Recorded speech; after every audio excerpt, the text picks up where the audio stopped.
Damien Cole stood at the floor-to-ceiling windows of his penthouse office, staring out at the Manhattan skyline as evening shadows stretched across the city. The ruby glow of sunset caught on steel and glass, but for Damien, there was no magic left in his world, only the cold reality of rumors that had taken on a life of their own. At 42, he had built Cole Innovations into a tech empire valued at billions, yet, in the circles where deals were made over whiskey and handshakes, he had become something else entirely, a curiosity, a subject of cruel whispers. Poor Cole, all that money and no heir to leave it to. Have you noticed how sickly he looks?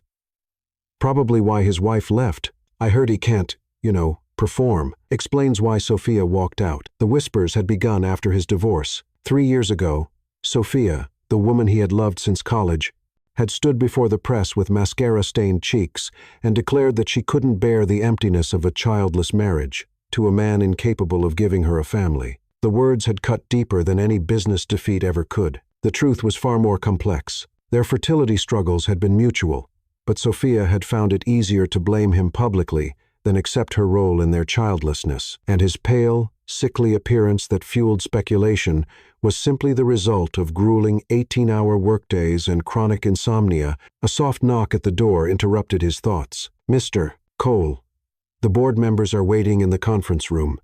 His assistant's voice was gentle, almost pitying. He straightened his shoulders and adjusted his tailored suit jacket. "Thank you, Nora. Tell them I'll be right there." As he gathered his tablet and notes, his phone buzzed with a text from his closest friend. "Lucas, don't forget. Vertex Gallery opening tonight. No excuses this time. You need a life outside that office." Damien Sahil. He had promised Lucas he would attend, though the thought of navigating another social event filled with the same people who gossiped about his supposed inadequacies made his stomach tighten. The board meeting dragged on for 2 hours. By the time he arrived at the Vertex Gallery in Chelsea, the opening was in full swing. The converted warehouse space buzzed with New York's elite investors, celebrities, artists, and influencers documenting their every move. Damien moved through the crowd with practiced ease, nodding at familiar faces, shaking hands when necessary. "There he is." Lucas appeared at his side, champagne flute in hand. "I was beginning to think you'd stood me up." "Board meeting ran long," Damien explained, accepting the glass Lucas pressed into his hand. "Of course it did. Heaven forbid Damien Cole take an evening off." Lucas grinned, but concern shadowed his eyes. "How are you really? And don't give me the press release version." Damien took a sip of champagne before answering. "I'm fine." "Bullshit," Lucas retorted. "I saw the article in Business Insider yesterday. Cole's empty legacy. That headline was brutal." Damien's jaw tightened. "Just another day of character assassination. I'm used to it." "You shouldn't have to be," Lucas replied, his voice hardening. "What Sophia did is in the past." Damien cut him off. "I've moved on." Before Damien could say more, his attention was caught by a painting on the far wall, an explosive canvas of deep blues and vibrant golds that seemed to capture both storm and sunshine in the same moment. As he moved closer to examine it, he realized someone was already standing before the painting. She stood perfectly still, her head tilted slightly, as she studied the canvas with an intensity that suggested she was seeing far more than pigment and texture. She was striking, tall and elegant, in a simple gold dress that complemented her rich, dark skin. Her hair was styled in an intricate updo, adorned with delicate gold pins that caught the gallery lights. What intrigued him most, however, was her complete absorption in the artwork. "It's like looking at hope and despair having a conversation, isn't it?" The words left his mouth before he could reconsider the impulse to speak to her. She turned, surprised by the interruption, and Damien found himself looking into the most expressive brown eyes he'd ever seen, deep and thoughtful, with flecks of amber catching the light. "I was thinking it's more like watching someone fight their way back to themselves," she replied, her voice melodic with a slight accent he couldn't place. "See how the gold is breaking through the darkness? It's about redemption." Her interpretation struck him with unexpected force. "Redemption," he repeated softly. "I hadn't considered that." She smiled then, and something shifted in the air between them. "I'm Zara Kip too," she said, extending her hand. "Damien Cole." He took her hand, expecting the flicker of recognition that usually crossed people's faces when they heard his name. But Zara simply nodded. "Nice to meet you, Damien. Are you an art collector or just here for the champagne?"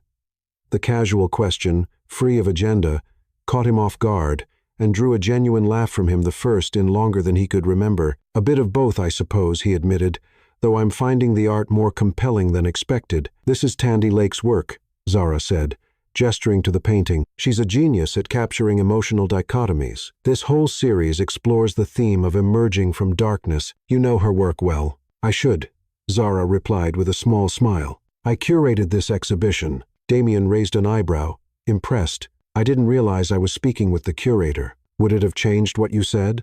There was a hint of challenge in her question. "Not at all, but I might have asked for a more comprehensive tour." Her smile widened, revealing a small dimple in her right cheek. "That could be arranged." She glanced at her wristwatch. "Though I should warn you, when I talk about art, I tend to lose track of time." "I can't think of a better way to spend an evening," Damien responded, surprising himself with his sincerity. For the next hour, Zara guided him through the exhibition, her passion for each piece evident in the way she spoke, not with rehearsed descriptions, but with genuine enthusiasm for the stories behind each canvas. Damien found himself captivated not just by the artwork, but by Zara herself, her insights, her laugh, the graceful movements of her hands as she emphasized a point. She was 32, he learned, and had earned her master's degree in art history from Howard University before working at galleries in Washington, D.C., Paris, and now New York. She spoke 4 languages, had grown up in Kenya until age 12,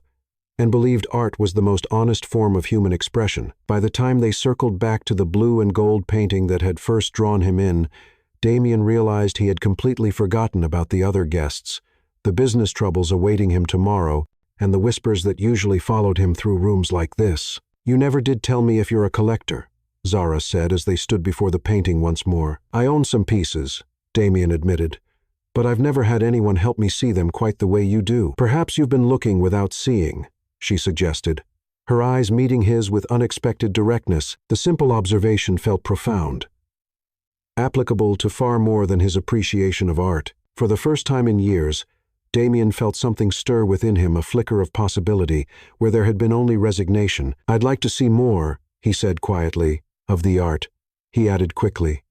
Though they both knew he meant something more, Zara studied him for a moment, as if assessing whether he was worth the risk. Then she reached into her clutch and pulled out a business card. "My personal number is on the back," she said, "in case you're serious about seeing things differently." As their fingers brushed during the exchange, Damien felt a jolt of connection that had nothing to do with static electricity and everything to do with the way she looked at him, like she saw the man, not the reputation that preceded him. Long after he'd left the gallery, the weight of her card in his pocket felt like the only real thing in a world that had judged and dismissed him based on whispers and lies. For the first time in 3 years, Damien Cole dared to hope that perhaps his story wasn't finished after all. Chapter 2. Beyond first impressions. 3 days after the gallery opening, Damien finally gathered the courage to call Zara. He'd spent those days turning her business card over in his hands, wondering if the connection he'd felt had been real or simply a product of his loneliness. Vertex Gallery. Zara Kiptu speaking. The professional tone caught him off guard. "Zara, it's Damien Cole."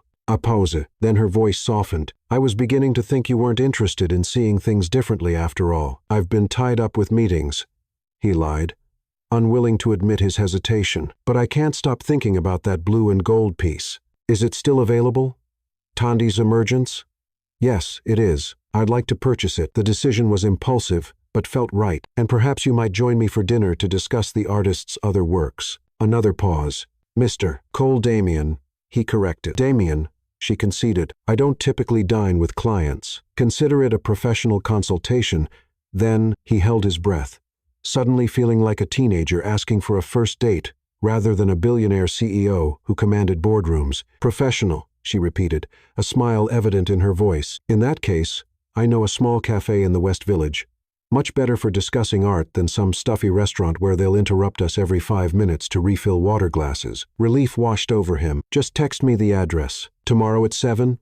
Perfect," she replied. And Damien, leave the suit at home. The next evening, Damien found himself at Sprouts, a tiny cafe tucked between a bookstore and a vintage record shop. The space was warm and intimate, with mismatched furniture and walls covered in local artwork. Not a single person glanced his way when he entered, a refreshing change from the usual whispers and stares. Zara was already seated in a corner booth, her hair loose around her shoulders in a cascade of tight coils, wearing a simple blue dress that made her skin glow in the candlelight. When she spotted him, her smile was genuine, and something inside Damien's chest loosened. "You actually did it," she said, as he slid into the seat across from her. "Did what?"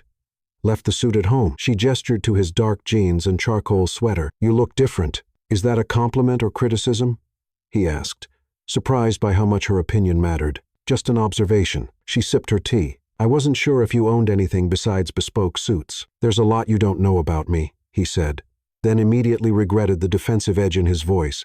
But Zara merely nodded. "That's generally how first impressions work, or second ones, in our case." The waitress arrived to take their orders, and Zara recommended the jollof rice with grilled fish. When the waitress left, an unexpected awkwardness settled between them. "So," Damien began, reverting to familiar territory, "about Tandi's other pieces." "Let's not," Zara interrupted softly. "We both know this isn't really about art." Her directness caught him off guard. "Then what is it about?" "I think you felt something at the gallery, something rare enough that you kept my card for 3 days before calling." She leaned forward slightly. "And I think you're used to people wanting things from you. So you're not sure what to do with someone who just wants to know who you are." Damien stared at her, momentarily speechless. "Are you always this perceptive with strangers?" "My mother says it's both my gift and my curse." She tilted her head, studying him. "In Kenya, my grandmother was what villagers called a soul reader. Everyone was afraid she could see their secrets." A smile played at her lips. "Maybe I inherited a little of that." "And what do you see when you look at me?" The question emerged before he could stop it. Vulnerable in a way. Damien rarely allowed himself to be. Zara considered him for a long moment. "I see someone who's built walls so high he's forgotten there's a view on the other side." Their food arrived, saving Damien from having to respond. They ate in comfortable silence for a few minutes before he found his voice again. "Tell me about Kenya," he said, genuinely curious about her past. For the next 2 hours, they talked without pause. Zara told him about growing up in Nairobi until her mother, a professor of linguistics, accepted a position at Howard University when Zara was 12. She described the culture shock of moving to America, her determination to keep her heritage alive through art and storytelling, and her dream of opening her own gallery someday. In turn, Damien shared pieces of himself he rarely revealed. His childhood in a modest Chicago suburb, losing both parents in a car accident at 29, channeling his grief into building his company. He carefully avoided mention of Sophia or the rumors that had followed their divorce, and Zara didn't press. "It's getting late," she finally said, glancing at her watch. "Some of us have to open galleries in the morning." Outside, the night air was cool and clear. They stood awkwardly on the sidewalk, neither ready to say goodbye. "I'll have the painting delivered to your office tomorrow," Zara said. "I'd rather pick it up myself," Damien replied. "If that's all right." She smiled. "I'd like that." A sleek black Bentley pulled up to the curb Damien's driver, right on cue. "Can I give you a ride home?" Zara shook her head. "I'm just a few blocks away. Besides, it's a nice night for walking and thinking." "About what?" "About whether I should let you kiss me goodnight." Her boldness made him laugh, a genuine sound that surprised even him. "And what conclusion have you reached?" "That sometimes the only way to know if something's real is to test it." She stepped closer and tilted her face up to his. The kiss was gentle, questioning at first, then deeper as Damien's hand found the small of her back. When they parted, Zara's eyes remained closed for a heartbeat longer, and Damien knew she had felt it too, that undeniable current between them. "Good night, Damien Cole," she whispered, stepping back. "Thanks for the consultation." He watched her walk away, feeling lighter than he had in years, until his phone buzzed with a notification. It was a reminder for tomorrow's business dinner with potential investors from Singapore. Attached was the briefing his assistant had prepared, which included a note.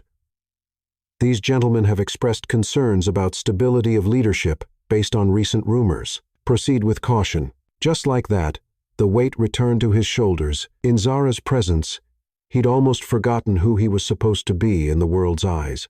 The sickly, sterile CEO whose legacy would die with him. But for the first time, a small voice inside him wondered if perhaps those whispers didn't have to define him after all. Chapter 3. Walls of Glass. Over the next few weeks, Damien and Zara developed a rhythm to their relationship that felt both exhilarating and oddly comfortable. They met at small cafes, hidden art galleries, and hole-in-the-wall restaurants where Damien could shed his public persona, never at high-profile restaurants. Never at events where business associates might see them. Never at his penthouse or her loft apartment. Zara noticed the pattern but didn't comment on it until one evening as they walked through a quiet section of Central Park, the early summer air sweet with flowering trees. "You know," she said casually, "for someone who owns half of Manhattan, you seem remarkably determined to hide in its shadows." Damien's steps faltered slightly. "Is that how it feels? Like I'm hiding you?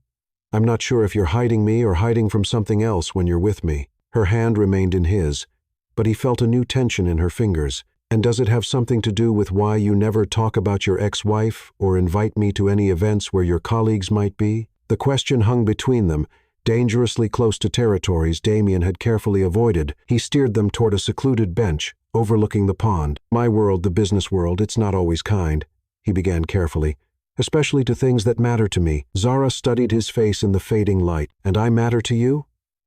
"More than I expected," he admitted. "That's why I want to keep this us separate from all that." She didn't look entirely convinced. "Separate worlds for separate parts of your life. Does that ever get exhausting?" "You have no idea," he murmured. She squeezed his hand. "Then maybe it's time to let those walls down, at least with me." That night, they went to Damien's penthouse for the first time. As the elevator climbed 60 floors, Zara leaned against the glass wall, watching the city shrink beneath them.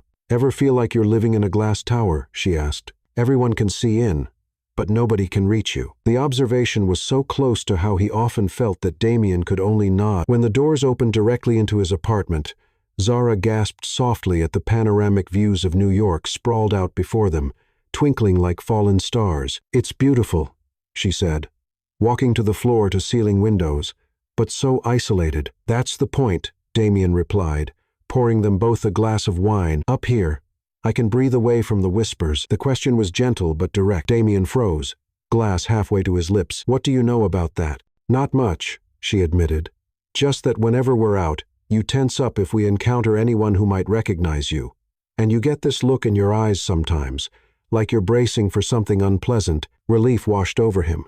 She didn't know the specifics. Then, for a moment, he considered telling her everything about Sophia's public betrayal, the rumors that followed, how business associates now looked at him with pity or doubtful speculation about his health and virility. Instead, he set down his glass and crossed to where she stood. "Tonight, I don't want to talk about any of that. Tonight, I just want to be with you." He cupped her face in his hands, and Zara melted into his touch. When they kissed, it felt like freedom, like everything beyond this room and this moment ceased to exist. Later, as moonlight streamed through the uncurtained windows, they lay tangled together on the soft rug in his living room. Damien traced patterns on her bare shoulder, marveling at the contrast between her smooth dark skin and his pale fingers. A half-empty bottle of wine and discarded clothing scattered around them told the story of their passionate evening. "What are you thinking?" Zara asked, her chin propped on his chest, eyes studying his face with such tenderness. It made his heart ache. "That I've never brought anyone here before," he admitted quietly. "This place has always been my sanctuary, away from everything. But having you here doesn't feel like an intrusion. It feels right." She smiled, reaching up to brush a strand of hair from his forehead. "You know, in Kenya, my grandmother had a saying, 'The walls we build to keep others out also keep us imprisoned.' Your grandmother sounds wise." She was. Zara nestled closer, her warmth a balm against the cool night air. "She also said that when you find someone who makes your soul recognize its counterpoint in another, you shouldn't let fear keep you apart." Damien's fingers stilled on her shoulder. "Is that what we are? Counterpoints?" "I think we might be," she whispered. "You're all sharp edges and controlled passion. I'm unexpected angles and expressed emotion. We're different, but we fit." He rolled her gently onto her back, hovering above her, searching her eyes. "I haven't felt like I fit anywhere in a very long time." "Then maybe it's time you made space for new possibilities," she said, pulling him down for a kiss that spoke of promises neither was ready to voice. They moved to his bedroom eventually, where Damien showed her with actions what he couldn't yet say with words, that she was unraveling him in the most beautiful way, breaking down barriers he had thought impenetrable. Later, tangled in his sheets, her head resting on his chest, Damien felt something shift inside him. With her warm weight against him and her steady breathing synced with his, the walls he'd built seemed less necessary, more burdensome. "My ex-wife," he began quietly, staring at the ceiling. She left because we couldn't have children. Zara remained still, but he felt her attention sharpen. She blamed me publicly, said I was the reason she'd never be a mother. The words felt foreign in his mouth after years of avoiding them. It became my identity in certain circles, the defective CEO who couldn't even produce an heir. Zara propped herself up on one elbow, her eyes finding his in the dim light. That's cruel. That's business, he corrected bitterly. Or at least the business world I inhabit, where power is measured by legacy. And legacy means bloodline. She traced a finger along his jawline. Do you believe it? What she said about you. The question hit him like a physical blow. No one had ever asked him that before. They'd all simply accepted Sophia's version, or pretended not to hear the rumors out of politeness. I don't know, he admitted finally. We never did find out which one of us had the fertility issues. After she left, I didn't see the point in getting tested. It wouldn't change what people believed. Zara laid her head back on his chest, her hand coming to rest over his heart. People believe all kinds of things, doesn't make them true. The simplicity of her statement washed over him like a balm. For years he'd lived under the weight of whispers, never challenging them, allowing them to define him. With Zara in his arms, those whispers suddenly seemed less powerful. When morning came, Damien awoke to find Zara sitting cross-legged on his bed, scrolling through her phone, her brow furrowed. Everything okay? He asked, voice rough with sleep. She looked up with an expression he couldn't decipher. I got curious and looked you up. She turned her phone toward him, revealing a business gossip site with an article titled, Cole's Legacy Problem. Why Wall Street's most eligible bachelor remains childless. Damien's stomach dropped. Zara, you didn't tell me how bad it was, she interrupted softly. These articles, they're everywhere. They talk about you like you're defective somehow. He sat up, suddenly feeling exposed in a way that had nothing to do with his physical nakedness. Now you understand why I wanted to keep you separate from all that. I didn't want those whispers touching us. Zara set her phone aside and moved closer to him. But they already do, Damien. They touch everything in your life because you've let... Her eyes were fierce now, protective. These people writing these things, they've made you so afraid of failing that you've stopped trying to prove them wrong. Her words struck with unexpected accuracy. He had stopped trying, stopped dating seriously, stopped considering a family, stopped fighting against the narrative Sophia had created. What would you have me do? He asked, not expecting an answer. Live, she said simply. Taking his face in her hands, live like these whispers are just that air without substance, and someday, maybe they'll blow away on their own. As she kissed him, Damien felt something crumble inside him. Not the wall he'd built exactly, but perhaps the first brick loosening in its foundation. For the first time in years, he wondered what might be possible if he stopped accepting other people's truths as his own. What he didn't know, as Zara nestled back into his arms, was that the universe had already set in motion the most powerful repudiation possible to the whispers that had haunted him for so long. Chapter 4. Trust Falls. The photo appeared in page 6 on a Tuesday morning. Damien and Zara leaving a small jazz club in Harlem, his hand possessively at the small of her back, her face turned up to his in laughter. The headline read, Cole's new art project, trying to prove something. The accompanying article was brief but devastating, speculating whether the notoriously infertile tech mogul was attempting to reclaim his masculinity with a younger woman. It mentioned Zara by name, describing her as an exotic art curator who seemed unaware of her boyfriend's medical issues. Damien saw it first, alerted by a text from Lucas with a screenshot and a simple message. They're vultures. Call me if you need to talk. His immediate instinct was to shield Zara from it, but he knew that was impossible. If he had seen it, her colleagues at the gallery surely had as well. His stomach twisted with a familiar dread as he called her. I was just about to call you, she answered, her voice strained. You've seen it. My assistant practically threw it in my face this morning. She took a deep breath. Damien, what exactly am I dealing with here? Because being called exotic is the least concerning part of that article. He closed his eyes, pinching the bridge of his nose. Can we talk about this in person tonight? No, she said firmly. Now, I need to understand what's happening. The silence stretched between them, heavy with all the things he'd avoided telling her. My office in an hour, he finally said. When Zara arrived at Cole Tower, she was escorted directly to the top floor. Damien's assistant, Nora, gave her a look of mingled curiosity and sympathy before ushering her into the CEO's office. Damien stood by the windows, hands in his pockets, looking every bit the powerful executive in his tailored navy suit. But his eyes, when he turned to face her, We're tired and uncertain. I should have told you everything from the beginning, he said without preamble. Zara set her handbag down on his desk, her movements deliberate. Yes, you should have. After Sophia left, she gave interviews. Said our marriage failed because I couldn't father children. That I was too proud to seek treatment. He walked to his desk, opened a drawer, and pulled out a file. The press ran with it. Financial analysts started questioning my health, suggesting I might have other medical problems that could affect my leadership. Investors got nervous. He handed her the file. Inside were dozens of articles spanning the past 3 years, all variations on the same theme. Damian Cole, the brilliant but damaged CEO who would leave no legacy. Is it true? Zara asked quietly, looking up from the file. The medical issues?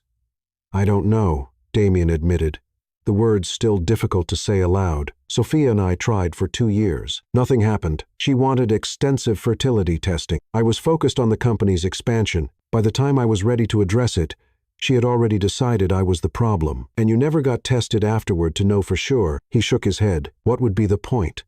The narrative was already set. Zara's expression hardened. The point would be knowing the truth for yourself, regardless of what others believe. She dropped the file back on his desk. But you'd rather live in uncertainty than risk confirmation. Her assessment stung because it was accurate. He had feared the tests might prove Sophia right, so he'd chosen ignorance instead. I thought I was protecting you by keeping all this separate, he said. I didn't want these whispers to touch you. But they have, she replied, her voice rising slightly. And you let me walk into it blindly. Do you know what that feels like?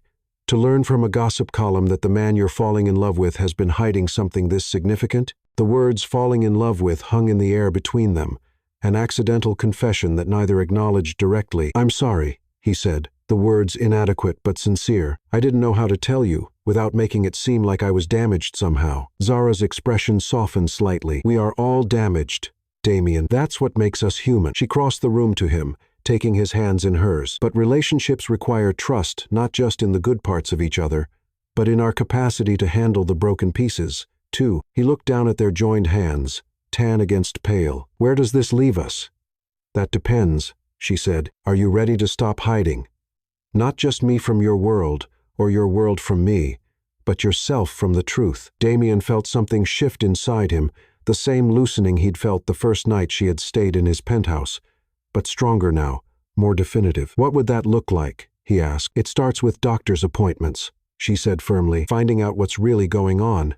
Medically speaking, no more living in fear of what might be true. The thought made his chest tighten with anxiety, but Zara's steady gaze anchored him. And then, he prompted, then we stop pretending this relationship has to exist in shadows. She squeezed his hands.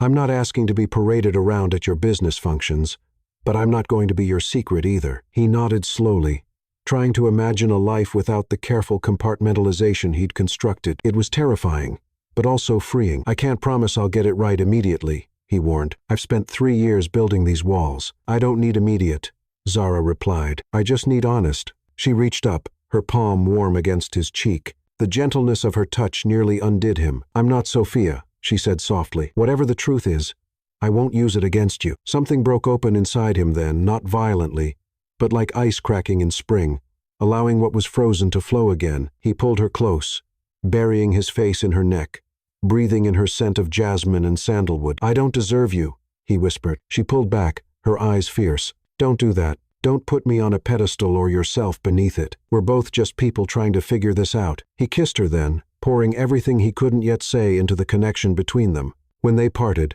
Zara's eyes remained closed for a moment. Her lips curved in a small smile. For what it's worth, he said, finding his courage.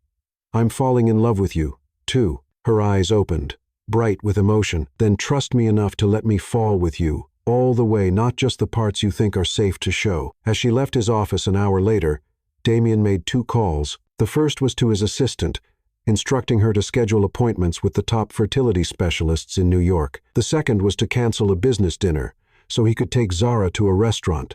They'd both wanted to try right in the heart of Manhattan, where anyone might see them. It was a small step, but as he hung up the phone, Damian felt lighter than he had in years. For the first time, he was choosing truth over whispers, possibility over fear, and with Zara by his side, even the unknown seemed less daunting than it had before. Chapter 5. Unexpected news. 6 weeks later, Zara sat on the edge of her bathtub, staring at the small plastic stick in her hands with its unmistakable double lines. 3 identical tests lay on the counter, all bearing the same result: pregnant. Her hands trembled slightly as she set the 4th test beside the others. This wasn't possible. It couldn't be. And yet, the evidence was undeniable. She and Damien had been careful. Moreover, he had just completed his fertility testing last week.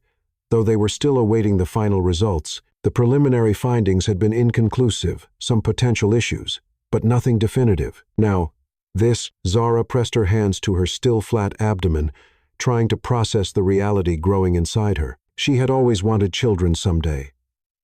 But not like this. Not when she and Damien were still finding their footing. Not when his identity had been so wrapped up in his supposed infertility for years. Her phone buzzed with a text from Damien. "Dinner at 7. I have news from the doctor." Her heart clinched. He had news, and so did she. But which would she deliver first, and how would he react to hers? "See you at 7. Your place," she replied. Unable to think of anything else to say, for the rest of the day, Zara moved through her duties at the gallery in a fog. She rearranged a display 3 times before her assistant, Lila, gently took the artwork from her hands. "Are you feeling all right?" Lila asked, concern in her eyes. "You look pale, just tired," Zara lied, though in truth, the fatigue that had been dogging her for the past 2 weeks suddenly made perfect sense. By the time she arrived at Damien's penthouse that evening, she had rehearsed a dozen different ways to tell him, each feeling more inadequate than the last. He greeted her with a kiss and a glass of her favorite wine, which she discreetly set aside untouched. If he noticed, he didn't comment, too animated by whatever news he carried. "The specialist called with my full results," he said, leading her to the sofa. "It's mixed news, but better than I feared." Zara tried to focus, tried to be present for what was clearly an important moment for him. "Tell me," she encouraged, taking his hand. "I have a low sperm count and some motility issues," he explained. "The doctor said natural conception would be difficult but not impossible. With treatment and some lifestyle changes, my chances could improve significantly." He looked relieved, as if a burden had been partially lifted. "It's not the death sentence to fatherhood that Sophia implied, it's just a challenge." Zara felt tears spring to her eyes, emotional for reasons he couldn't yet understand. "Damien, that's wonderful news." He nodded, squeezing her hand. "It means someday, if we wanted to, there could be options for us." The careful way he phrased it, the hypothetical future, the tentativeness made her heart ache. Here he was, gently opening a door to possibilities, unaware that those possibilities had already manifested. "There's something I need to tell you," she said quietly. Something in her tone made his expression shift from joy to concern. "What is it? Are you all right?" She took a deep breath, looking into his eyes. "I'm pregnant." The words hung in the air between them. Damien's face went completely blank, as if his mind couldn't process what she'd said. "That's not possible," he finally whispered. "The doctor just said difficult, but not impossible." She reminded him gently, "I took 4 tests today. They were all positive." He stood abruptly, pacing to the windows. His silhouette against the city lights looked suddenly fragile, his shoulders rigid with tension. "How long have you known?" he asked, his back still to her. "Just today.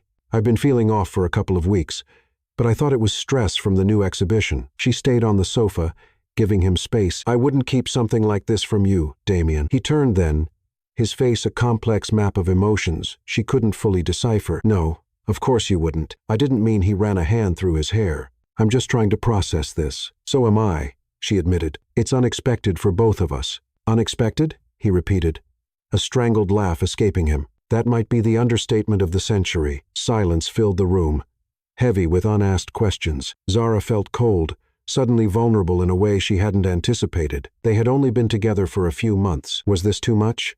Too soon? Would he think she had somehow planned this? "Say something," she finally whispered. "Please." Damien moved back to the sofa, sitting beside her but leaving space between them. His eyes searched her face. "For 3 years," he said slowly, "I've lived with the label that I was somehow less of a man because I couldn't father a child. It became part of who I was, this defect that everyone whispered about." Zara felt tears threatening again. "Damien," he held up a hand, asking her to let him finish. "When I met you, for the first time, I started to believe that maybe those whispers didn't have to define me. That I could be more than what people said I was. His eyes flickered to her still flat stomach. And now this, it's like the universe is playing some cosmic joke. All those years of trying with Sophia, nothing happened. A few months with you.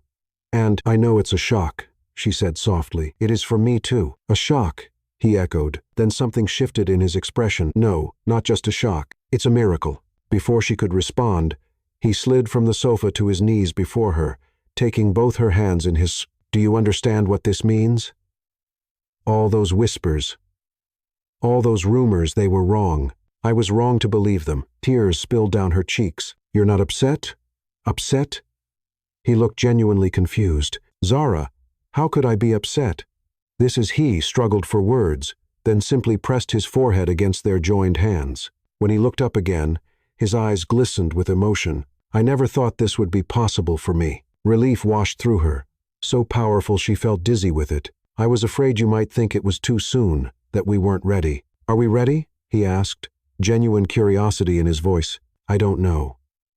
But I do know that I love you, and whatever comes next, we'll figure it out together. The words I love you hung in the air between them, the first time he had said them directly without qualifiers about falling or trying. Zara felt her heart expand in her chest. I love you too, she whispered. He rose then, sitting beside her and pulling her close. His hand moved tentatively to her abdomen, resting there with a touch so gentle it made her breath catch. A baby, he murmured, wonder in his voice. Our baby. They sat like that for a long time, the city lights twinkling around them. As night deepened, tomorrow there would be practicalities to discuss, doctors to call, futures to plan. But in this moment, there was only this truth.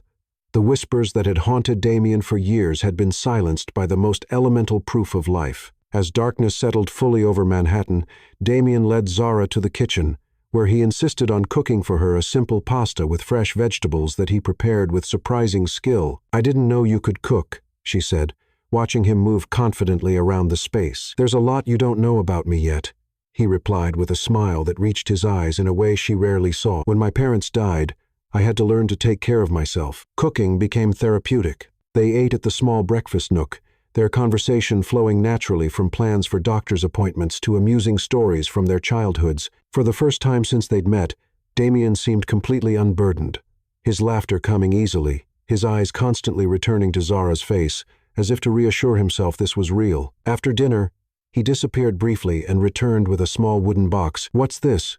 She asked as he placed it on the table. Something I've kept hidden away for a long time, he said, opening the lid to reveal yellowed photographs, baby trinkets, and a small silver rattle. These were mine when I was a baby. My mother saved everything. Zara picked up a worn teddy bear no bigger than her palm. It's so tiny. I was premature, he explained, his voice soft with remembrance. They didn't think I would make it. My mother used to tell me I was a fighter from day one. His eyes met hers, earnest and vulnerable. Maybe that's why this feels so significant, not just the pregnancy, but what it means. What does it mean to you? She asked, seeing a new side of him emerging. He took her hand, his thumb gently caressing her knuckles. It means I get a second chance at family. After my parents died, I threw myself into building the company. I thought if I couldn't have the family I lost, I'd create something else that would last. His voice caught slightly. Then, when Sophia left and the rumors started, you began to believe you'd never have either. Zara finished for him, understanding dawning. He nodded, lifting her hand to his lips. Until tonight. They moved to the balcony, wrapped in a soft blanket against the cool night air. Damien held her from behind, his arms encircling her waist, his hands protective over where their child grew. What are you hoping for? She asked. Boy or girl? Healthy, he replied without hesitation. Beyond that, I don't care. He paused, resting his chin on her shoulder. What about names? Have you thought about that yet? Zara turned in his arms to face him. In my culture, names have meaning. They tell a story, like Zara. She smiled. My name means radiant. My grandmother chose it because she said I would leave a lasting mark on those who knew me. She was right, Damien said, tucking a strand of hair behind her ear. What would you name a child? If it's a girl, she said thoughtfully, I like Amani. It means peace in Swahili. Amani, he repeated, testing the name, Amani Cole. It's perfect. As they stood there under the stars, making plans and sharing dreams, Zara felt a profound sense of rightness settle over her. Whatever came next, however the world might react to their news, They would face it together with the strongest possible evidence that sometimes the universe had better plans than anyone could have whispered. Chapter 6. The World Finds Out. "Are you sure about this?" Zara asked, smoothing the front of her emerald gown. At 14 weeks pregnant, her body had begun to change in subtle ways, a delicate roundness to her previously flat stomach, a new fullness to her breasts, a luminous quality to her skin that no cosmetic could replicate. The custom gown, with its flowing silhouette and intricate golden embroidery along the neckline, had been designed to accentuate rather than hide these changes, celebrating the miracle growing within her. Damien adjusted his bow tie in the mirror, his eyes meeting hers in the reflection. The softness in his gaze when he looked at her still made her breath catch. Even after months together, absolutely sure. "Unless you've changed your mind." She shook her head, the diamond earrings he'd given her that morning catching the light like captured stars. "No, it's time." Tonight was the Cole Foundation's annual charity gala, the most significant social event on Damien's calendar. For 3 years, he had attended alone, enduring pitying glances and whispered comments about his solitary state. This year would be different. This year, he would arrive with Zara on his arm, her pregnancy visible to anyone paying attention, a living testament against the lies that had shadowed him for so long. They had spent the past 8 weeks adjusting to their new reality. Zara had moved most of her belongings into Damien's penthouse, though she still kept her apartment as a studio space. They had visited doctors, seen sonograms, heard the rapid flutter of their baby's heartbeat each moment, connecting them more deeply to each other and to the life they were creating together. Each milestone had cemented the miracle growing between them. Now, it was time for the world to know. "Ready?" Damien held out his hand to her, his eyes reflecting both vulnerability and determination. She took it, squeezing gently. "Ready."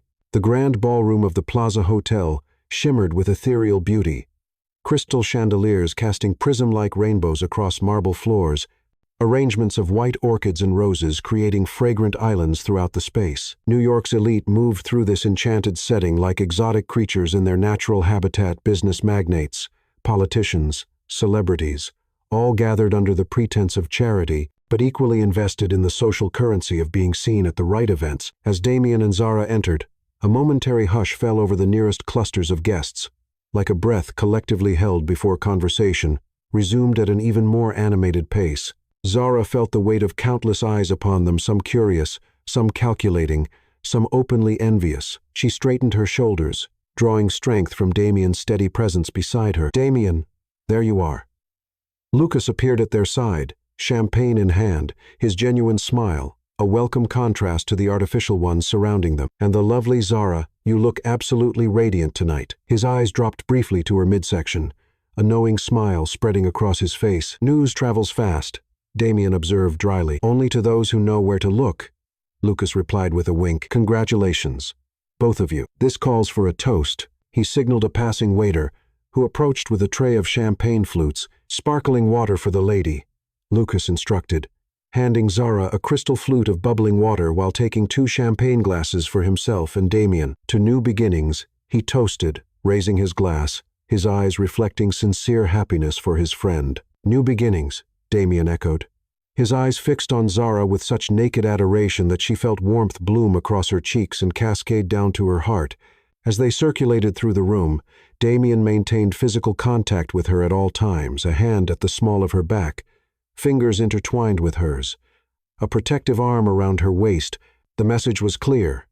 They were a unit, a partnership, and he was proudly, publicly claiming both her and the child she carried. The reactions varied yet remained predictable. Former associates who had eagerly spread rumors about Damien's infertility now approached with awkward congratulations, their discomfort evident in forced smiles and darting eyes that couldn't quite meet his. Business rivals watched from a calculated distance, their whispers hidden behind crystal flutes, no doubt already spinning theories about Zara's motives and the child's paternity. Only younger entrepreneurs, less invested in the old gossip, offered congratulations that rang with genuine warmth. "Damien Cole," a voice called out, the smooth tone carrying a hint of venom beneath its polished surface. Damien stiffened beside her, his hand tightening imperceptibly at her waist. "What a surprise to see you looking so domesticated." They turned to face an elegant older man with steel-gray hair and eyes like winter frost. "Walter Vance," Damien had told her, his most ruthless competitor and a board member at Sophia's father's company, Walter. Damien acknowledged with a nod, his voice betraying none of the tension Zara could feel radiating through his body. "May I introduce Zara Kiptoo, my partner?" Walter's eyes traveled over Zara with clinical detachment, lingering on her midsection with a raised eyebrow that spoke volumes. "Charmed, I'm sure." His smile never reached his eyes, remaining as cold as a predator's assessment. "Quite the miraculous development, wouldn't you say?" "Almost unbelievable." Really, the implication hung in the air between them, poisonous and deliberate, a carefully crafted barb designed to wound. "The only unbelievable thing," Zara replied before Damien could speak, her voice melodic yet edged with steel, "is how some people cling to outdated gossip when reality proves them wrong." She smiled with honeyed sweetness, though her eyes remained cool as river stones. "But I suppose that's the difference between those who adapt to new information and those who, well, stagnate in their own bitterness." Walter's face hardened, the mask of civility slipping for just a moment to reveal the anger beneath. Before he could respond, another guest called his name, providing a convenient excuse for his departure. "We'll be watching with interest," he said to Damien as he moved away, the words carrying an unmistakable threat.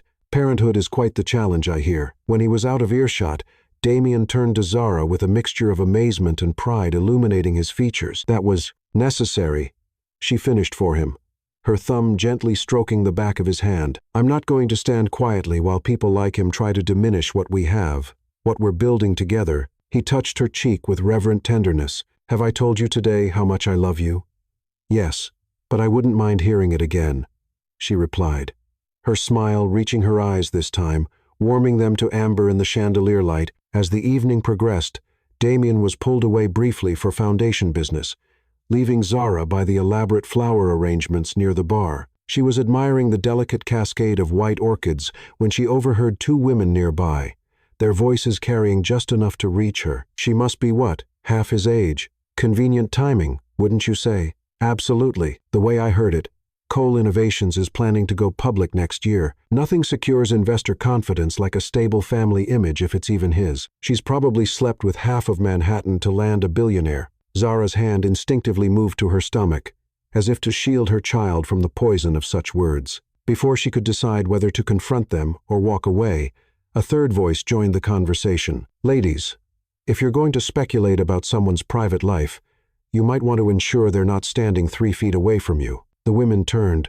faces flushing as they saw Nora, Damien's executive assistant, standing with arms crossed and a dangerous smile on her face. "Miss Kiptoo is a respected curator with multiple advanced degrees, exhibited in galleries worldwide." Nora continued pleasantly, "And Mr. Cole's personal life is exactly that personal. Now, I believe the exit is that way. Should you find yourselves suddenly remembering other engagements." The women retreated, muttering apologies. Nora approached Zara with a warm smile. "Don't let them get to you," she said. "They're just jealous. In the 3 years I've worked for Damien, I've never seen him as happy as he's been these past few months." "Thank you," Zara replied, genuinely touched for both the defense and the insight. "Anytime. Besides, I'm looking forward to having a baby around the office. We could use a little more joy in that tower." When Damien returned to her side, Zara nestled against him, drawing strength from his solid presence. "Everything okay?" he asked, sensing a shift in her mood. "Better now," she assured him, "just reminded that not everyone will be happy for us." His arm tightened around her. "Their opinions don't matter, do they?" she asked softly. "Tonight was about making a statement, about reclaiming your narrative, but the whispers won't stop just because we want them to." "No," he agreed, "but they'll lose their power. Every day you're with me, every day our child grows, it's living proof that what they believed about me was wrong." As the evening drew to a close, they stood together on the terrace. The city lights spread out before them like a carpet of stars. Damien placed his hand over the gentle swell of her abdomen, and Zara covered it with her own. "Whatever they say," he murmured against her hair, "this is real. This is true." And for that moment, with the warmth of his body against hers and their child growing between them, the whispers faded to nothing, irrelevant in the face of the future.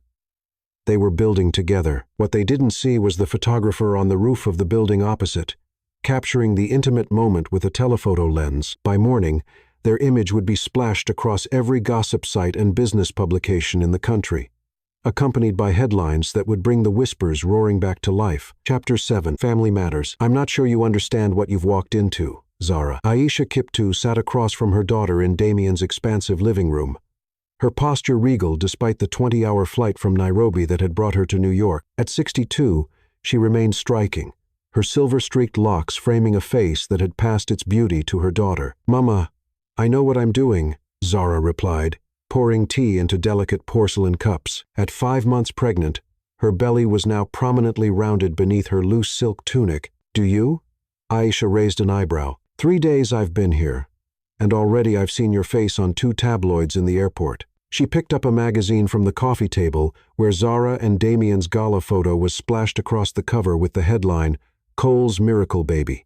Sources question paternity. Zara sighed, setting down the teapot. "People will always talk. This isn't village gossip, Zara. This is a different world." Aisha leaned forward. "These wealthy men, they live by different rules. Damien isn't like that. All men with power are like that in some way." Aisha countered firmly. "Your father was a respected professor, and still he had a second family I knew nothing about until after his death." The old pain in her mother's voice made Zara reach across to squeeze her hand.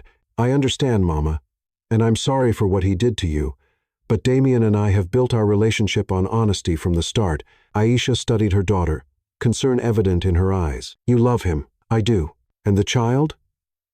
Zara's hand moved protectively to her belly, was unexpected, but is very much wanted by both of us. Aisha sighed, her expression softening. "Then I will try to keep an open mind, but I will not leave until I am certain he deserves you both." The elevator chimed, announcing Damien's return from the office. He entered the living room, loosening his tie, his face lighting up at the sight of Zara. "Dr. Kiptu," he acknowledged Aisha respectfully. "I hope you're finding everything comfortable." "Quite," she replied, assessing him with the same penetrating gaze she had used on errant students during her decades as a linguistics professor. "Zara tells me you've been meeting with lawyers this week." Damien nodded, taking a seat beside Zara and instinctively placing a protective hand on her rounded belly. The baby responded with a strong kick that made him smile with wonder. "Yes, updating my will and establishing a trust for the baby." He hesitated briefly, and discussing a prenuptial agreement. Zara's head snapped up. "A what?" "It's standard in my position," he explained gently. "It would protect both of us." "From what exactly?" Her voice had cooled several degrees. Damien looked uncomfortable. "It's just business, Zara." "No," she said quietly. "This is us, our family, not a merger or acquisition." Aisha watched the exchange silently, her keen eyes missing nothing. "Perhaps I should give you two some privacy," she said, rising gracefully. "No. Stay, Mama," Zara insisted. "Since we're discussing family matters, you should be part of this conversation." Damien ran a hand through his dark hair, a telltale gesture Zara had come to recognize as a sign of his discomfort. "My attorneys believe it's necessary, given the unique circumstances." "What circumstances?" Zara's voice was dangerously calm. "The timing, the pregnancy, the scrutiny we're under." Understanding dawned on her face. "You're protecting yourself from me." The hurt in her voice was palpable. "You still don't fully trust this, do you? Us?" "That's not it," he protested. "It's just business." She finished for him, rising with as much dignity as her pregnant body allowed. "Excuse me, I need some air." She moved to the terrace, sliding the glass door firmly closed behind her. Through the transparent barrier, Damien could see her shoulders shaking slightly as she fought to maintain her composure. "You've hurt her," Aisha observed quietly. "That wasn't my intention," Damien replied, rubbing his face tiredly. "I'm trying to protect everyone's interests. My daughter isn't interested in your money, Mr. Cole." "I know that, do you?" Aisha fixed him with a penetrating stare. "Because your actions suggest otherwise." Damien met her chaza directly. "Dr. Kiptu, I love your daughter more than I've ever loved anyone. This child," his voice caught briefly, "is a miracle I never thought I'd experience. But I've spent years having my life dissected in public, my personal failures broadcast to the world. I'm trying to shield both of them from that by treating Zara like a potential threat." He winced. "That's not. It is exactly how it appears," Aisha interrupted. "In my culture, when a man loves a woman, he brings cattle to her family as lobola bride price. It's not about buying her. It's about honoring what her family is giving up and showing respect for what he is receiving. She leaned forward. What respect do you show my daughter with these prenuptial discussions? Damien was silent for a long moment, considering her words. You're right, he finally said quietly. I've been letting fear drive my decisions again. What are you afraid of, Mr. Cole? His gaze drifted to Zara on the terrace, losing them, having this happiness taken away somehow. Aisha's expression softened slightly. And you think legal documents will prevent that? No, he admitted. But it's what I know, contracts, provisions, contingencies. Perhaps it's time to learn something new. She stood gracefully, gathering her delicate teacup. In my homeland, we have a proverb. A child is what transforms a house into a home. Your child arrives soon, Mr. Cole. The question remains whether you're building a true home or merely securing valuable assets. She left him with that thought. Retreating to her guest room, Damien remained seated for several minutes, her words echoing in his mind. Finally, he rose and joined Zara on the terrace. She didn't turn as he approached, her gaze fixed on the city skyline. I don't want your money, Damien. I know, he said softly, standing beside her but not touching her yet. And I'm sorry. I was wrong. She finally looked at him, her eyes still damp. I never asked for any of this. The spotlight, the scrutiny, the rumors. I only wanted you, and I've been so focused on protecting what we have that I've been undermining it instead. He reached for her hand tentatively. No prenup, no legal barriers between us, just trust. She looked down at their joined hands. Are you sure? Your lawyers won't be happy. I don't care. His voice was firm. Your mother made me see something important. I've been approaching our relationship like a business transaction because that's where I feel safest. But that's not what family is about. Zara's expression softened. She can be quite persuasive. She reminds me of you, Damien said with a small smile.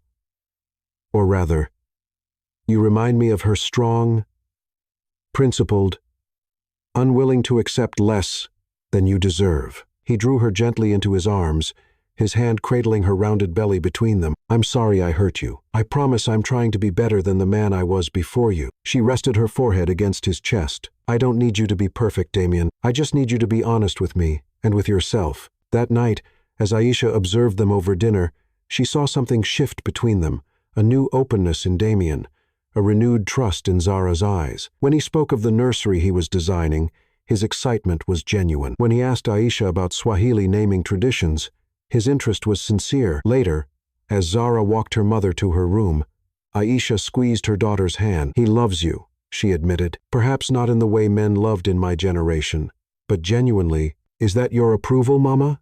Zara asked with a small smile. It's acknowledgement that perhaps I was too quick to judge. Aisha touched her daughter's cheek, but remind him that in our culture, a child belongs to more than just its parents. This baby will have a grandmother who will cross oceans to protect them both. As Zara returned to the bedroom she now shared with Damien, she found him sitting on the edge of the bed, staring at a small velvet box in his hands. What's that? She asked. Though she suspected she knew, he looked up, vulnerability naked in his eyes. I've had this for weeks. I was waiting for the right moment, but I kept hesitating. He opened the box, revealing a stunning emerald ring surrounded by diamonds. I don't want to wait anymore. I don't want legal documents between us. I want vows. Zara's hands went to her mouth as he slid from the bed to one knee before her. Zara Aisha Kiptu, will you marry me? Not because of the baby or what people might say, but because I can't imagine my life without you in it. Tears spilled down her cheeks as she nodded. Yes, she whispered. Yes, I will. As he slipped the ring onto her finger and rose to embrace her, their child kicked forcefully between them, as if adding its own approval to the moment. Outside the bedroom door, unnoticed by either of them, Aisha smiled softly to herself before returning to her room. Perhaps this American businessman was worthy of her daughter after all. Chapter 8. Betrayal Unearthed. Damien sat alone in his office, the late afternoon sun casting long shadows across the polished surface of his desk. Outside, Manhattan glowed golden in the fading light, a city of ambition caught in amber. The view no longer captivated him as it once had. His world had shifted, its center now located not in gleaming skyscrapers, but in the quiet moments with Zara and the future they were building together. His attention was fixed on the email that had arrived 10 minutes earlier. The sender was a name he hadn't seen in his inbox for 3 years. Sophia Vance Cole. We need to talk. It's important. Meet me at Le Bernardin at 8 p.m. Tonight, no explanation, no pleasantries, just a command, as if she still had the right to make demands of his time, as if the years and pain between them could be bridged by a simple dinner invitation. His finger hovered over the delete button, but something held him back, an instinct honed through years of business negotiations. At 7 months pregnant, Zara had experienced no complications. But last week's checkup had revealed slightly elevated blood pressure.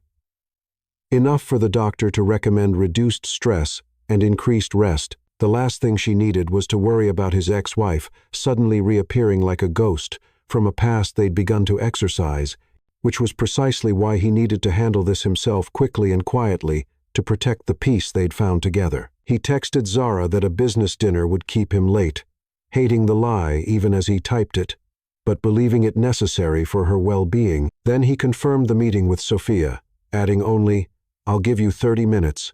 Le Bernardin was busy as always, the hushed murmur of important conversations flowing beneath soft classical music. Sophia had secured a private dining room in the back, where indiscretions and business deals alike could remain sheltered from curious eyes. When Damien arrived, she was already seated, a glass of wine captured between her perfectly manicured fingers. At 44, she remained striking, her honey blonde hair now cut in a sophisticated bob that framed her delicate features.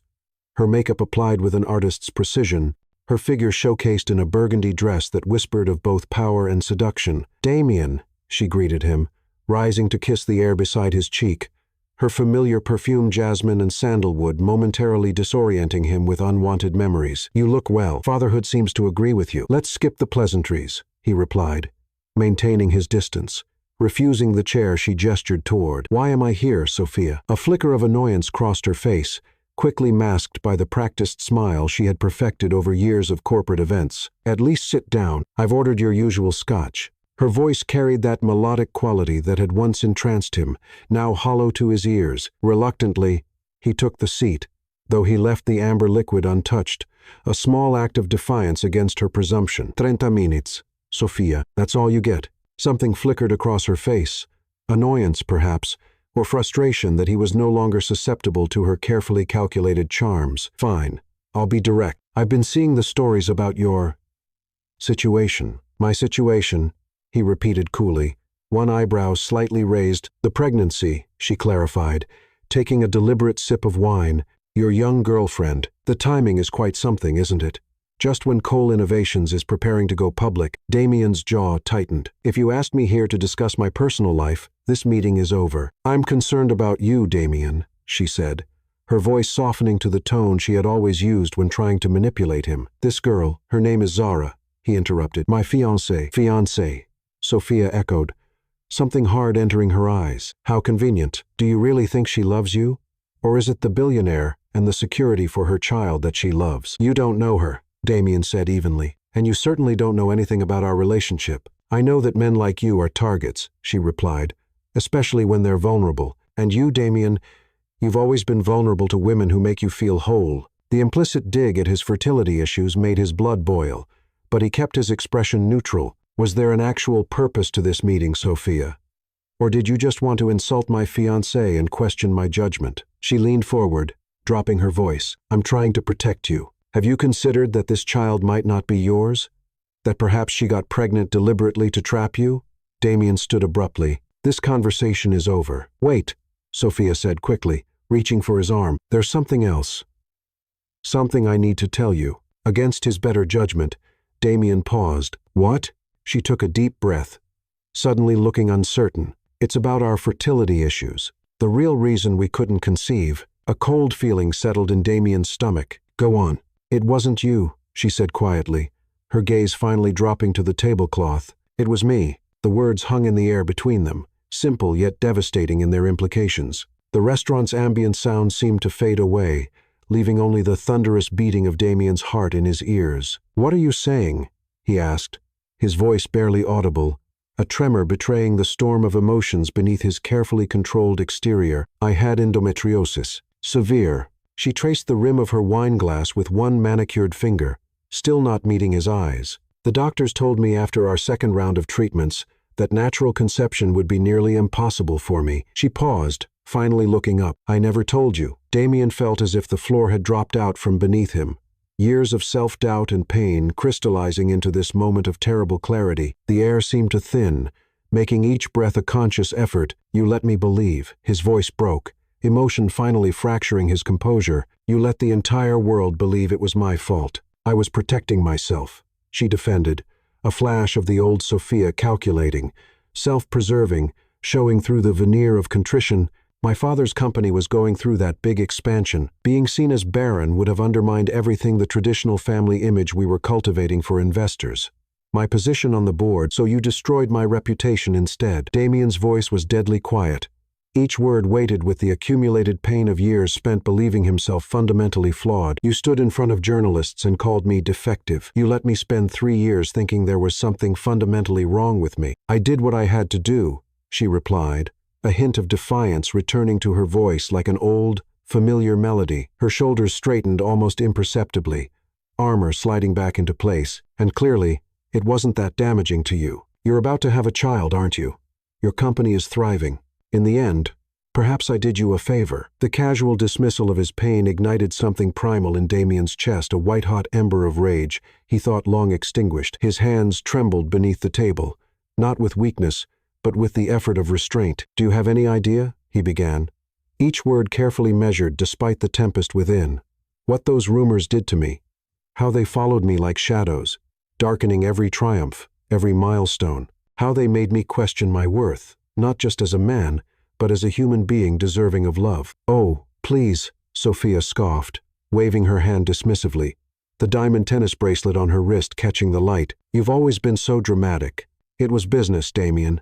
I needed a clean break with public sympathy on my side." "It was our marriage," he countered, leaning forward, his voice dropping to an intensity that made her instinctively pull back. "It was the sacred trust between two people who had once promised to protect each other. It was my life you were methodically destroying, piece by piece." She shrugged elegantly, the movement fluid and practiced, like everything else about her. "We all do what we must to survive in this world." Damien stared at her, truly seeing her for perhaps the first time. The beautiful face he had once traced with reverent fingertips now seemed hollow, a perfect facade with nothing of substance behind it. The eyes he had once drowned in now appeared cold and calculating, assessing him as one might appraise property or evaluate a business risk. "Why tell me now?" he asked, the question hanging between them like delicate crystal. "After all this time, after all this damage, why this moment of truth? A flicker of something guilt, perhaps, or simply pragmatic calculation crossed her face before she composed herself into elegant nonchalance. "I'm getting remarried. Marcus knows about my condition, but I didn't want him hearing some twisted version from someone else. Too many people in our circle know the truth. So this isn't about conscience," Damien said, bitteractal realization washing over him.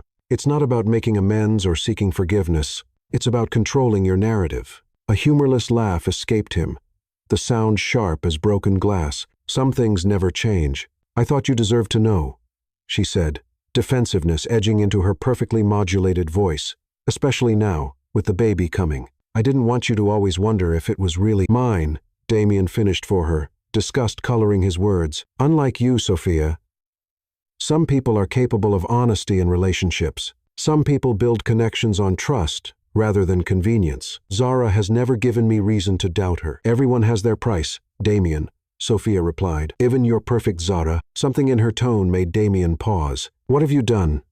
"Nothing," she said too quickly. "I'm merely suggesting that—" "What have you done?" he repeated, his voice dropping to a dangerous whisper. Sophia sighed dramatically, reaching for her designer purse and withdrawing a thick envelope. "I may have had someone investigate her background. For your protection, of course." Damien snatched the envelope but didn't open it. "You investigated my fiancé. Consider it a wedding present," she said with a brittle smile. "Knowledge is power, after all." For a moment, Damien was tempted to tear the envelope to pieces in front of her, to scatter the fragments across the pristine tablecloth like confetti at a funeral. But a deeper instinct, the need to know what weapons might be used against Zara, to prepare for whatever attack might come, made him slip it into his jacket pocket instead. "We're done," he said flatly, the finality in his voice unmistakable. "Don't contact me again." "Damien," she called as he turned to leave, a note of desperation finally cracking her perfect composure. "What I did, it wasn't personal." He paused at the door, looking back at her one last time.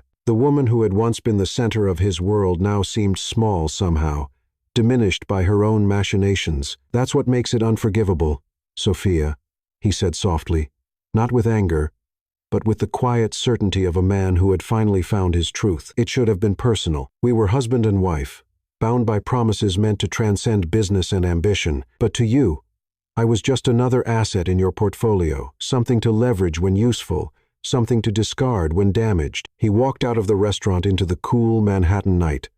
A heaviness settled in his chest, like ancient sediment finally brought to the surface. For 3 years, he had lived with the weight of whispers created by Sophia's calculated lie. Now, learning the truth brought no satisfaction, only renewed grief for the years lost to self-doubt and a profound gratitude for the woman waiting at home, whose love had begun to heal what Sophia's betrayal had broken. The city lights blurred around him as he made his way to the waiting car, each step carrying him further from his past and closer to the future he was building with Zara. What he didn't see was the man sitting at the bar, discreetly sliding his phone back into his pocket, the recording of their entire conversation now safely stored for future use. Walter Vance hadn't trusted his daughter to handle this meeting properly, so he had taken precautions. By morning, the recording would be in the hands of his media contacts, edited to present Damien as the aggressor, the bitter ex-husband unable to move on, despite his new relationship and impending fatherhood. The whispers, it seemed,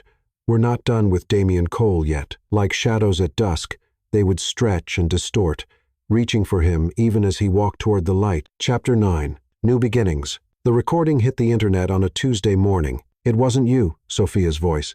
Crystal clear. It was me. You let me believe Damien's voice breaking. You let the entire world believe it was my fault. The unedited conversation had been leaked to every major business publication and gossip site. Sophia's confession about her fertility issues and her deliberate campaign to blame Damien spread like wildfire across social media. By noon, it was trending nationally. Damien had been in the middle of a crucial board meeting when his phone began buzzing incessantly. After the 5th consecutive call from Lucas, he had excused himself, only to find his world once again turned upside down. It's everywhere, Lucas told him. Every word. Damien. How did this happen?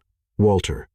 Damien realized immediately. He must have recorded us. Well, his plan backfired spectacularly. Sophia sounds like a sociopath, and public opinion is swinging hard in your favor. But Damien wasn't thinking about public opinion. He was thinking about Zara. 7 months pregnant and under doctor's orders to avoid stress. She would see this. There was no way to shield her from it. He rushed home to find her sitting on the sofa, her tablet in her lap, tears streaming down her face as she listened to the recording. Zara, he said gently, settling beside her and taking the tablet away. You shouldn't be listening to this. Why didn't you tell me you were meeting her? Her voice was hurt, confused. I thought I was protecting you, he admitted. The doctor said to keep your stress levels down, and I didn't want you worrying about Sophia suddenly reappearing. So, you lied to me instead. She wiped her eyes. After everything we've talked about regarding trust, Damien felt shame wash over him. You're right. I should have told you. Yes, you should have. Her hand moved to her belly, where their daughter had been particularly active today. What was in the envelope she gave you? I heard her mention it. Damien hesitated. In the chaos of the leaked recording, he had almost forgotten about Sophia's wedding present. He'd placed the sealed envelope in his desk drawer, unwilling to dignify her interference by opening it. She claimed to have investigated your background. Zara's eyes widened. And you didn't think that was worth mentioning? I didn't open it, he assured her quickly. I don't care what's in it, but I do. Her voice was firm. If someone is digging into my past, I have a right to know what they found. Reluctantly, Damien retrieved the envelope from his study. They sat together as he opened it, revealing several typed pages with photographs attached. The investigation was thorough but ultimately mundane. Zara's student loan debt from graduate school, her brief relationship with a fellow curator, who now headed a major gallery in Paris, the financial struggles her mother had faced after her father's death, a distant cousin with a minor criminal record. This is the best she could find, Zara asked, incredulous. Normal life challenges. She was fishing, Damien said, relief evident in his voice. For leverage that doesn't exist, Zara leaned back against the cushions, one hand absently rubbing her swollen belly. What happens now, with the recording out there? Now the world knows the truth. Damien said simply. The whispers about me were based on a lie. Does that matter to you? She asked, studying his face. Being vindicated? Damien considered the question carefully. A month ago, It would have meant everything, but now he placed his hand over hers on her belly. Now it feels almost irrelevant. The only opinion that matters to me is yours and our daughter's. Someday, Zara's expression softened. I'm still angry you didn't tell me about meeting Sophia. I know, he acknowledged. It was a mistake. One I won't repeat. Good, she said firmly, because we're partners, Damien, in everything. She shifted uncomfortably, wincing slightly. Are you okay? He asked.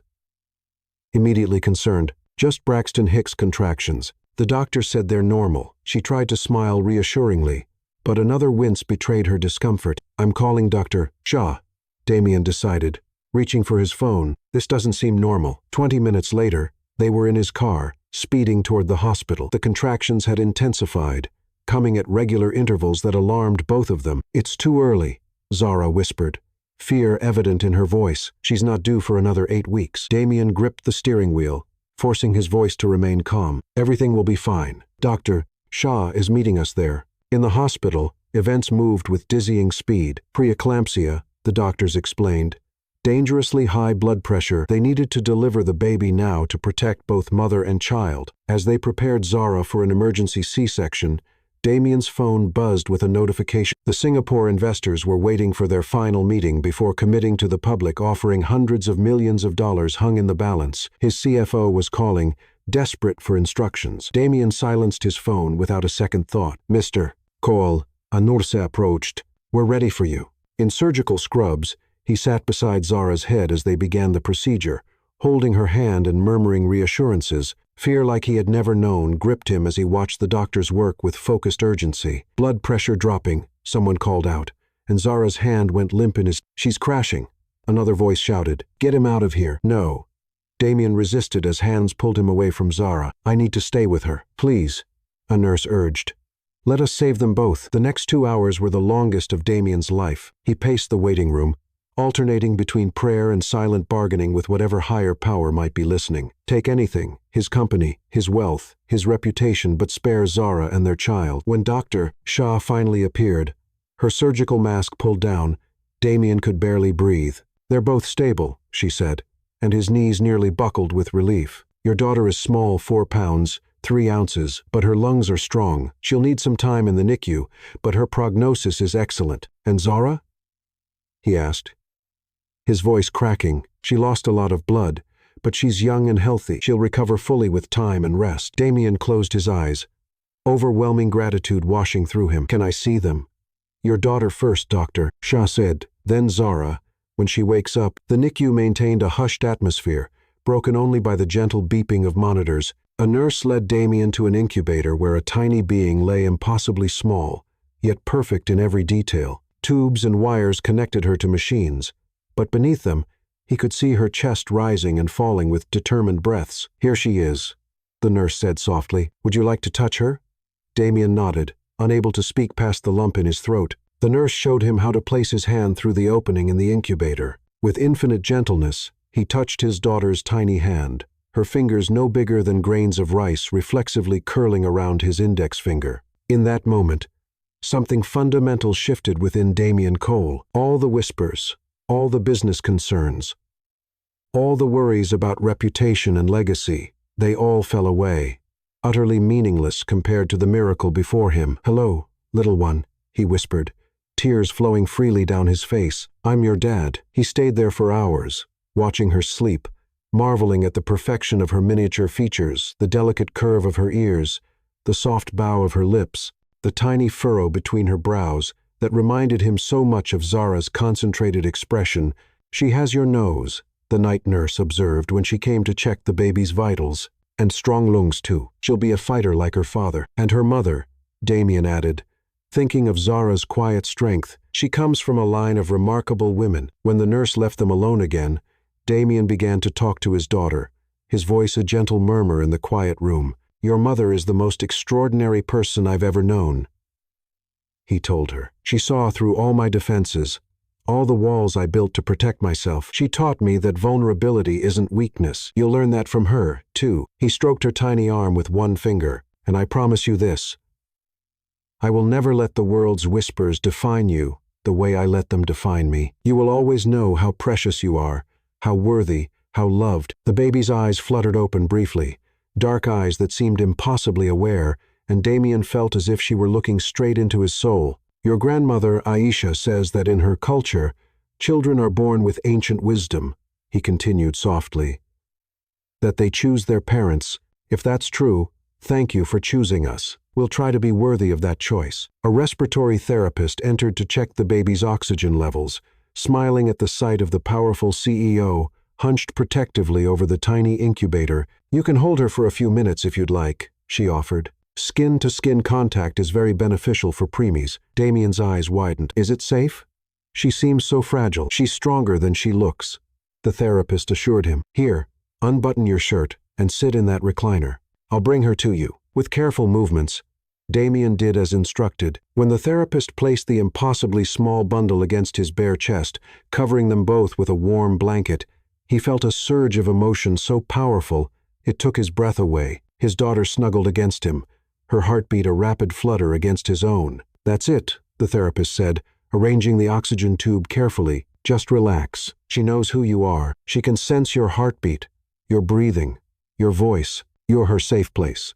Her safe place. The words echoed in Damien's mind as he cradled his daughter. All his life, he had sought safe places, his penthouse above the city, his position of power, the walls he'd built around his heart. Now, this tiny being looked to him for safety, for protection. I'll be right back, the therapist said. Just press the call button if you need anything. Left alone with his daughter, Damien began humming softly an old lullaby his mother used to sing to him. As he did, the baby's vital signs on the monitor steadied, her tiny body relaxing against him. You like music, don't you?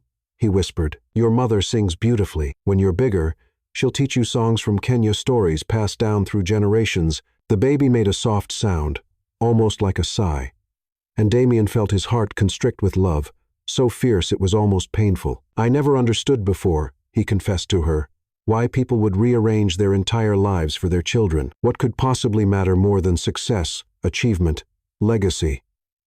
He pressed the gentlest of kisses to the top of her head, where wisps of dark hair curled against her scalp. But now I know. Nothing matters more than this, than you. When the nurse returned an hour later, she found the powerful CEO asleep in the recliner, his newborn daughter peaceful against his chest, both their faces bearing identical expressions of contentment. Mr. Cole, she said softly, hating to disturb them. We need to place her back in the incubator now. Damien awakened immediately, his arms instinctively cradling his daughter more securely. Just another minute, he pleaded, not ready to relinquish the connection. The nurse smiled, understanding. Of course, take your time. In that extra minute, Damien made a silent vow to his daughter that he would be the father she deserved, that he would create a world where she would never doubt her worth or her place in it, that he would protect her not by building walls around her, but by teaching her to be strong enough to face whatever came. When he finally allowed the nurse to return the baby to her incubator, his arms felt empty,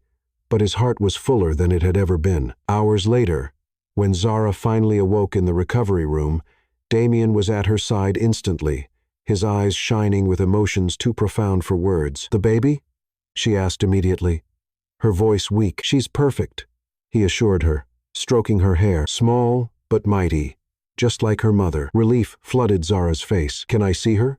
Soon, he promised. Once you're a bit stronger. Zara's eyes filled with tears. I was so scared, Damien. So was I, he admitted, bringing her hand to his lips. I've never been more terrified in my life. The investors, she remembered suddenly. Your meeting doesn't matter, he interrupted firmly. Not even slightly. I'll handle it later. She studied his face, seeing something new there, a certainty, a clarity that hadn't been there before. What happened to you? She asked softly. Damien smiled, the expression transforming his face. I met our daughter, and I finally understood what truly matters. When the nurse brought photos of the baby, they spent an hour debating names, finally settling on one that honored both their heritages, Amani Aisha Cole. It's perfect, Zara murmured, tracing the tiny face in the photograph. She's perfect. As she drifted back to sleep, Damien checked his phone for the first time in hours. Dozens of missed calls and messages about both the leaked recording and the missed investor meeting. Lucas had handled the latter, apologizing to the Singaporeans and rescheduling for the following week. The last message was from his PR team, asking for direction on how to respond to the media frenzy surrounding Sophia's recorded confession. Damien looked at Zara's peaceful face, then at the photo of their daughter. With sudden clarity, he knew exactly what needed to be done. He typed a quick response. Schedule a press conference for next week. Cole Tower. Full media presence. It was time to end the whispers once and for all, not just for himself, but for his family. Chapter 10. Truth in Full Light. The grand ballroom of Cole Tower gleamed under crystal chandeliers, filled to capacity with New York's business elite, media figures, and social luminaries. The occasion, officially the 10th anniversary celebration of Cole Innovations, had drawn unprecedented attention, partly due to the company's imminent public offering, and partly due to the scandal still reverberating from Sophia's leaked confession. Behind the stage, Damien adjusted his tie, a curious calm settling over him. 2 weeks had passed since Amani's birth. She remained in the NICU, but was growing stronger every day, already surpassing the doctor's expectations. Zara had recovered remarkably well, though she still tired easily. "Are you sure about this?" Lucas asked, joining him in the small preparation room. "The board is nervous about what you might say." "The board will survive," Damien replied. "This isn't about them. The investors are watching closely," Lucas warned. "After missing that meeting, let them watch." Damien interrupted gently. "Tonight isn't about them either." Lucas studied his friend's face, noting the profound change. Gone was the tightly controlled CEO, perpetually braced for judgment. In his place stood a man with the peaceful certainty of someone who had found what truly mattered. "Your family is here," Lucas said, his tone softening. "Zara insisted on coming, despite the doctor's recommendations for rest." Damien smiled. "She's stubborn that way. She's good for you," Lucas acknowledged. "I've never seen you like this, Damien. Even before all the rumors and whispers, you were always driven. But there was an emptiness to it." "There was," Damien agreed. "I just didn't recognize it until Zara showed me what was missing." A staff member appeared at the door. "5 minutes, Mr. Cole." Lucas squeezed his shoulder. "Whatever you say out there tonight, I'm with you." As Damien stepped onto the stage, the assembled crowd applauded politely. Camera flashes erupted from the media section. He spotted familiar faces throughout the room, business rivals who had gleefully spread rumors about his health and virility, board members who had questioned his personal stability, investors who had deemed him a risky prospect due to his lack of traditional family values. But his eyes sought only one face. Zara sat at the front table, resplendent in a deep blue gown designed to accommodate her post-pregnancy body. Her mother sat beside her, regal and watchful. As their eyes met, Zara smiled, and Damien felt his heart expand in his chest. "Thank you all for coming tonight," he began, his voice steady and clear over the microphone. "Officially, we're here to celebrate a decade of innovation and growth at Cole Innovations. But I have something more important to discuss." A subtle tension rippled through the crowd. "For the past 3 years, many of you in this room have participated in spreading rumors about my health and my personal life." His direct approach caused uncomfortable shifting among the attendees. Some of you did it out of genuine concern, some out of business strategy, and some simply because gossip is the currency of our social circles. He paused, letting his gaze sweep across those who had been the most persistent whisperers. "A few weeks ago, you all heard the truth. My ex-wife's recorded confession made it clear that the rumors about my fertility were fabricated. I could stand here tonight and demand apologies or name those who used these falsehoods against me professionally. I could announce lawsuits or threaten retaliation." The tension in the room heightened, several attendees exchanging nervous glances. "But I'm not going to do any of those things," Damien continued, his voice softening. "Because 2 weeks ago, something happened that changed everything for me. My daughter was born." A ripple of whispers swept the room. Amani Aisha Cole arrived early and small, but fighting with everything she has. Watching her tiny body work so hard just to breathe, I realized how utterly meaningless all of this is. He gestured to the opulent surroundings, the gossip, the business rivalries, the constant positioning for advantage.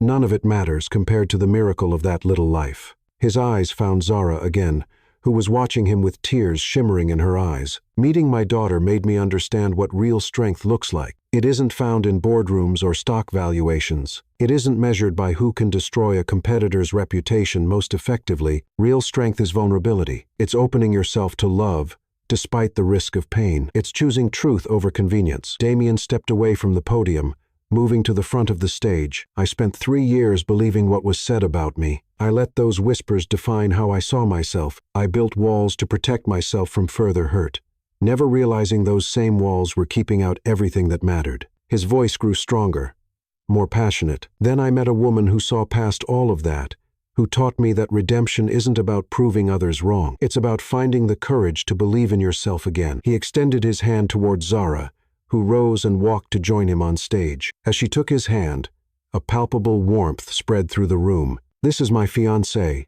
Zara Kiptu, the woman who showed me that whispers have power only if you choose to listen to them." Zara smiled through her tears as he drew her close. "Tonight, I'm announcing the formation of the Amani Cole Foundation, dedicated to supporting families facing fertility challenges and premature births. My daughter's difficult entry into this world has opened my eyes to struggles far more significant than business competition or social standing." He turned to address the room directly. "The Foundation's first initiative will be building a state-of-the-art NICU wing at Manhattan General Hospital, where families can stay with their premature infants throughout their hospitalization."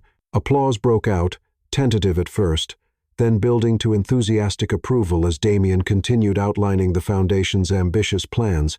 "For those of you who participated in spreading rumors about me, whether maliciously or carelessly, I don't seek apologies or retribution. Instead, I invite you to channel that energy into something truly constructive. The Foundation welcomes your support, your expertise, and yes," he smiled slightly, "your money." Laughter rippled through the crowd, breaking the last of the tension. 3 years ago, I let whispers convince me I was somehow less of a man because I couldn't father a child. Today, I stand before you as a father who understands that manhood has nothing to do with fertility and everything to do with how you treat those entrusted to your care. As Damien finished his speech, the room erupted in a standing ovation. Zara squeezed his hand, pride shining in her eyes. Even those who had been the most persistent sources of whispers applauded, perhaps out of genuine admiration, perhaps out of social necessity. The reception afterward was a blur of congratulations and pledges of support for the new foundation. Several couples approached privately to share their own fertility struggles,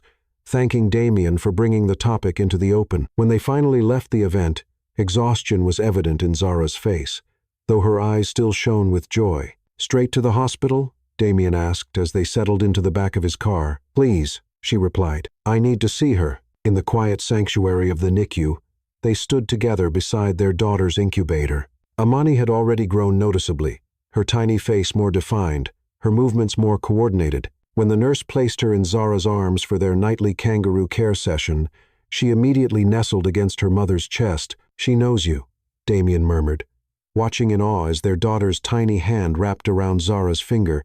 "And she knows you," Zara replied, nodding toward the monitor that showed Amani's heart rate slowing to a peaceful rhythm at the sound of Damien's voice. As Damien gazed at his family, this miracle he had never dared to hope for. He felt the last echoes of those cruel whispers finally fade away, replaced by a profound peace. "Your speech was beautiful," Zara said softly. "You didn't attack anyone, even those who deserved it. Revenge wouldn't have brought healing," he replied, gently stroking Amani's impossibly small back. "Only love can do that." Later that night, as Zara slept in their bed and Amani rested in her NICU incubator across town, Damien stood at the windows of their penthouse, watching the city lights twinkle against the darkness. His phone buzzed with a news alert. Cole Reborn, tech CEO's journey from whispered scandal to family man. He smiled and set the phone aside without reading further. Let them write what they would. The whispers no longer had power over him. 3 years of living under the weight of rumors had nearly broken him. But now, those same whispers had led him, however painfully, to this moment, to Zara, to Amani, to a fuller understanding of what truly mattered. Sometimes, he reflected, redemption came not from silencing the whispers, but from finding a truth so powerful that they simply couldn't be heard anymore. And as the city slept below, Damien Cole, no longer defined by whispers, but by the love that had redeemed him, finally felt complete.